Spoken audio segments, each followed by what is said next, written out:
माँ कहाँ गई। मम्मा मैंने कितनी बार कहा है मुझे दाल चावल पसंद नहीं है, फिर आप क्यों रोज रोज बना देती हो? अरे बेटा, रोज रोज लंच के लिए नई नई सब्जियां कहाँ से लाऊं? ज्यादा तेल मसाले का खाना तेरे पापा नहीं खाते, इसलिए खाना बनाते हुए मुझे सबकी पसंद का ख्याल रखना पड़ता है ना बेटा। आज खा ले मेरा राजा बेटा, कल तेरी पसंद का कुछ बना दूंगी। नहीं मम्मी, मैंने कह दिया ना मुझे दाल चावल नहीं खाने तो नहीं खाने। आप रख लो अपने दाल चावल, मैं बाहर जाकर कुछ खा लूंगा। बेटा भूखे पेट तो मैं तुझे घर से जाने नहीं दूंगी, चुपचाप बैठ और खाना खाकर जा। अच्छा ठीक है, तुझे मैं अपने हाथ से खिला देती हूँ, तब तो खा लेगा ना। अच्छा ठीक है, आप खिला दो, तब तक मैं अपनी वेब सीरीज देखता हूँ। अच्छा तू बता दे शाम को क्या खाएगा? शाम को तेरी पसंद का ही खाना बनाऊंगी। और ऐसे ना खाने से नाराज नहीं होते बेटा, भूखे पेट घर से बाहर निकलना अपशगुन होता है। मैंने तुझे कितनी बार समझाया है, चाहे थोड़ा सा ही खाकर जाओ, लेकिन घर से बाहर निकलते समय कभी भी अन्न का अपमान नहीं करना चाहिए। आरव की उम्र 17 साल की थी। वो 11वीं कक्षा में पढ़ता था। खाने में रोज ही उसके नखरे रहते। घर का बना सादा खाना तो वो कभी भी मुंह बिचकाए बिना खाता ही नहीं था। अपनी पत्नी को बेटे आरव से खाने के लिए मनोहार करते देख रोहित को अचानक 25 साल पहले की बातें याद आने लगती है। उसे याद आता है कि उसकी माँ भी ऐसे ही खाने के लिए उसके आगे पीछे घूमा करती थी। रोहित बेटा खाना खा ले, देख मैंने बहुत अच्छा भरवा टिंडे की सब्जी बनाई है। छी मम्मी, टिंडे कौन खाता है? मुझे तो टिंडे के नाम से भी नफरत है। मेरे सामने ना आप टिंडे का नाम भी मत लिया करो। अच्छा बेटा तू बता क्या खाएगा? जो मेरा बेटा खाएगा मैं वही बना कर दूंगी बस। अच्छा अचार से रोटी खाएगा? मम्मी मुझे नहीं खानी है, अचार से रोटी मुझसे नहीं खाई जाती। अच्छा रोटी दूध खा ले हैं, नहीं तो जैम लगा दो तेरी रोटी पर। मम्मी मैं कोई छोटा बच्चा थोड़ी ना हूँ कि आप मुझे जैम से रोटी खिलाओगे। मैं बड़ा हो गया हूँ। बड़ा हो गया होता ना तो ऐसी सब्जियों को देखकर मुंह ना बिचकता तू। जो बच्चे बड़े हो जाते हैं ना उनको इतनी समझ आ जाती है कि सब्जी खाने से ही शरीर में जान आती है। जान बहुत है मेरे अंदर मम्मी, आप मेरी पसंद का कुछ बना दिया करो बस। जब इंसान खुश होकर खाना खाएगा तभी तो उसको खाना खाकर जान आएगी। ऐसे मन मार के खाना खाने से कोई जान नहीं आने वाली मेरे अंदर। हर बात का जवाब है इसके पास। अच्छा बेटा सुबह की आलू मेथी रखी है वो खा ले। मम्मी इतनी कड़वी होती है ये आलू मेथी, मैंने तो सुबह टिफिन में भी नहीं खाई थी, और आप कह रही हैं कि मैं शाम में फिर से उसे खाकर अपना मुंह का टेस्ट खराब कर लूं। अच्छा आलू के पराठे खा ले चाय से, वो तो खा लेगा ना। वाह आलू के पराठे, मम्मी आप पहले ये ऑप्शन नहीं दे सकते थे क्या? बहुत चालाक हो आप, पहले जानबूझकर गंदे गंदे ऑप्शन बताती हो।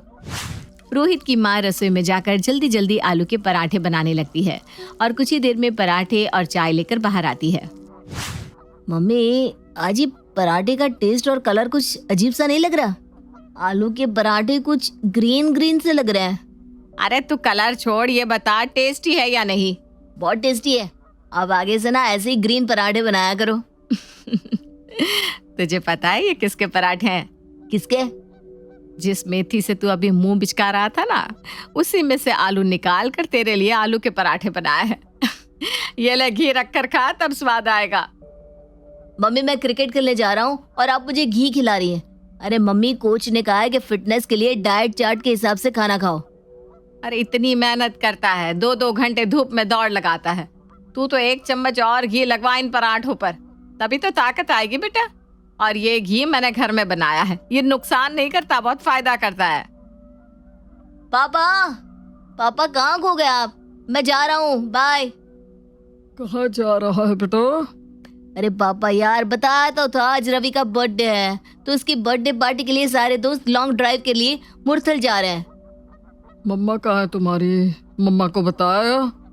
पापा पता है ना आपको, मम्मी का इमोशनल ड्रामा फिर से शुरू हो गई है। वो अभी आंसू पोंछते हुए अंदर गई है। आप उन्हें संभाल लेना, मैं निकलता हूँ। अरे वैसे कैसे कर सकता है बेटा? तो एक बेटा होकर अपनी माँ के लिए इतना इग्नोरेंट कैसे हो सकता है? ऐसा लग रहा है जैसे मेरा अतीत मेरे सामने आकर खड़ा हो गया है। अतीत? तुझे पता है ना आज क्या है? तेरी मम्मी का जन्मदिन है आज, फिर भी तेरी माँ ने उसकी पसंद का नहीं तेरी पसंद का खाना बनाया। खैर तुझे समझ में नहीं आने वाला, तो चल आज मैं तुझे एक कहानी सुनाता हूँ। बहुत साल पहले की बात है, मैं तब तेरी ही उम्र का रहा हूँगा। माँ के जन्मदिन के दिन हर साल हम मंदिर जाते और फिर माँ हमारी पसंद का खाना बनाती जिसे हम बड़े चाव से खाते। न जाने वो उम्र का तकाजा था या कुछ और। न माँ कभी अपनी पसंद का खाना बनाती और ना कभी हमने कहा कि माँ आज तो तुम्हारा जन्मदिन है तो आज तुम अपनी पसंद का खाना क्यों नहीं बनाती। हम दोनों भाई बहन तो बस इतने से ही खुश थे कि हमें अपनी पसंद के पूरी पकवान और कचौड़ी खाने को मिल रहे हैं। मैं ग्रेजुएशन में था, मेरे पास मोबाइल नहीं था लेकिन घर पर लैंडलाइन लग चुका था। मैंने पीसीओ बूथ से जाकर अपने घर के लिए कॉल लगाई। मम्मी मुझे आने में लेट हो जाएगा। क्या हुआ बेटा, सब ठीक तो है ना? देख सर्दियों का समय है, बहुत जल्दी अंधेरा हो जाता है। क्या जरूरत है ज्यादा देर तक बाहर घूमने की? समय से लौटकर घर आ जाया करना बेटा। अरे मम्मी, अब मैं कोई छोटा बच्चा थोड़ी ना हूँ जिसे अंधेरे से डर लगेगा। अच्छा मेरा बिल बढ़ रहा है, मैं फोन रखता हूँ। अच्छा सुन, तेरे पापा टूर पर है इसलिए कह रही थी थोड़ा जल्दी लौट आना बेटा, मुझे ना थोड़ी सी घबराहट सी हो रही है। अच्छा, अब मुझे जल्दी बुलाने के लिए ये तबीयत का हथकंडा अपनाने की कोई जरूरत नहीं है। मम्मा कभी तो मुझे खुशी खुशी कह दिया करो कि जा घूमा अपने दोस्तों के साथ। जब भी कहीं घूमने की बात करो आपका यही नाटक चालू हो जाता है। अच्छा सुन, ठीक है घूम ले दोस्तों के साथ। मैंने आज छोले भटूरे बनाए हैं, तुझे पसंद है ना? आकर खा लेना बेटा। अरे मम्मी, मैं बाहर खाना खाने ही तो जा रहा हूँ, फिर आकर आपके छोले भटूरे कैसे खा सकता हूँ? आप ऐसा करो, खा लो और खाकर आराम कर लो। बेटा आज मेरा जन्मदिन है, अकेले कैसे खा लूं? दीप्ति अपने ससुराल में है, पापा अपने टूर पर और तू बाहर। ठीक है रखती हूँ फोन। जैसा कि हर बच्चे को आदत होती है माँ की बातों को एक कान से सुनकर दूसरे से निकालने की, मैंने भी माँ की कही एक भी बात पर गौर नहीं किया और फोन रखने के बाद दोस्तों के साथ खाना खाने के लिए रेस्टोरेंट की तरफ निकल गया। मैंने एक पल के लिए भी ये सोचना ज़रूरी नहीं समझा कि जो माँ मेरे जन्मदिन पर एक सप्ताह पहले से तैयारी में लग जाती है, क्या उसके जन्मदिन पर मैं उसके साथ बैठकर अपनी पसंद का खाना भी नहीं खा सकता? वो उम्र ही ऐसी होती है। यार दोस्त बड़े आकर्षित करते हैं और माँ बाप के साथ बैठना और उनसे बात करना फिजूल लगता है। उस रोज रात के 11 बजे मैं घर पहुंचा। घर पहुंचकर मैंने घंटी बजाई लेकिन माँ ने दरवाज़ा नहीं खोला। मुझे गुस्सा आ गया और गुस्से में मैंने दरवाजे को जोर से धक्का दे दिया। दरवाज़ा खुला हुआ था। मम्मी, अरे दरवाजा खुला रखकर सो गई क्या? मम्मी। मम्मी डाइनिंग टेबल पर सर टिकाए बैठी हुई थी। थाली में खाना सजा हुआ था। जैसे ही मैंने माँ को हिलाया उनका शरीर एक और लुढ़क गया। माँ का शरीर प्राण छोड़ चुका था। एक पल के लिए मेरा सारा शरीर सुन पड़ गया। मम्मी, मम्मी क्या हो गया आपको? मम्मी प्लीज उठो ना, आपने खाना भी नहीं खाया है। मैं आ गया हूँ मम्मी, चलो दोनों साथ बैठकर खाते हैं। मम्मी, मम्मी उठो ना। मैं मम्मी मम्मी कहता रहा, लेकिन उस रोज मम्मी ने मेरे बुलाने पर एक बार भी मेरी तरफ पलट कर नहीं देखा। उन्हें हार्ट अटैक हुआ था। जब उन्होंने मुझसे कहा उन्हें घबराहट हो रही है तो शायद उन्हें वाकई उसी समय अटैक आया होगा। काश माँ के बुलाने पर उस समय मैं लौटा था। काश माँ को एक आखिरी बार उनका जन्मदिन विश कर देता।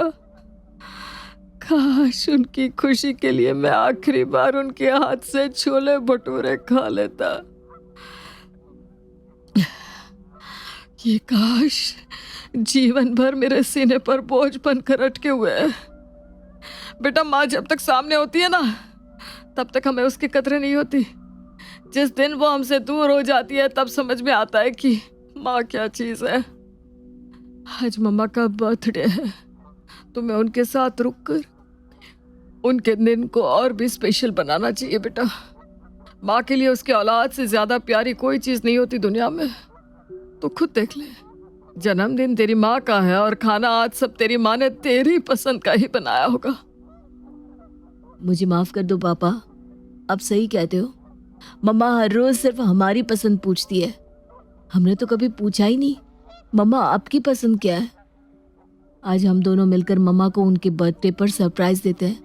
हम अपने हाथों से उनके लिए खाना बनाते हैं। आरव और रोहित मिलकर शिखा के लिए खाना बनाते हैं और केक ऑर्डर कर देते हैं। जब शिखा उसके जन्मदिन के लिए की हुई सारी तैयारियों को देखती है तो खुशी से दोनों को गले लगा लेती है।